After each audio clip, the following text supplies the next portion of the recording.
साम्राज्य, सामान्यांचा असामान्य आवाज।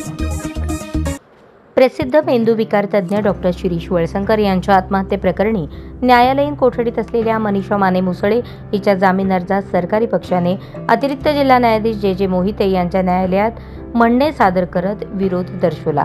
या जामीन अर्जावरील पुढील सुनावणी 17 जून रोजी होणार आहे। डॉक्टर वळसंकर यांनी 18 एप्रिल रोजी रात्री 8:30च्या सुमारास राहत्या घरातील बाथरूममध्ये स्वतःकडील पिस्तूलमधून डोक्यात गोळी झाडून आत्महत्या केली।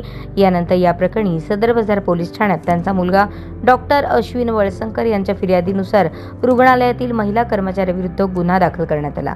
पोलिसांनी हॉस्पिटलमधील महिला कर्मचारी मनीषा मुसळे माने हिला या प्रकरणी अटक केली असून सध्या ती न्यायालयीन कोठडीत जेलमध्ये आहे।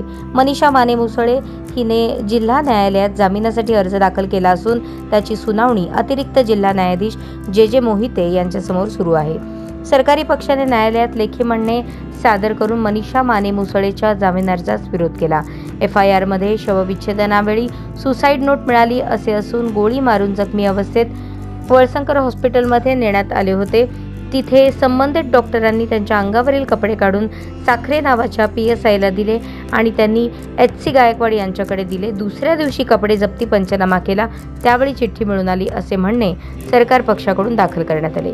मनीषा माने मुसळे हिने हॉस्पिटलची बदनामी करते, तिचे अधिकार कमी करू नका, मी आत्महत्या करते असे म्हणून डॉक्टरांना मानसिक त्रास देत होती आणि 18 एप्रिलला डॉक्टर वळसंकर यांनी मुलगा अश्विन यास मनीषा माने मुसळे बद्दल सांगितले आणि मी जीवन संपवत आहे असे तपासात निष्पन्न झाले। 17 एप्रिलला माने मुसळे ही हॉस्पिटलमध्ये 2 वेळा डॉक्टरांच्या केबिनमध्ये गेल्याचे दिसते, त्यावरून ती टॉर्चर करत होती हे निष्पन्न झाले। हस्ताक्षर तज्ञांचे रिपोर्ट यायचे आहेत, तिला जामीन दिल्यास तपासात अडथळा येण्याची शक्यता आहे असे म्हणणे सादर करत सरकारी पक्षाने जामीन अर्जास विरोध केला आहे।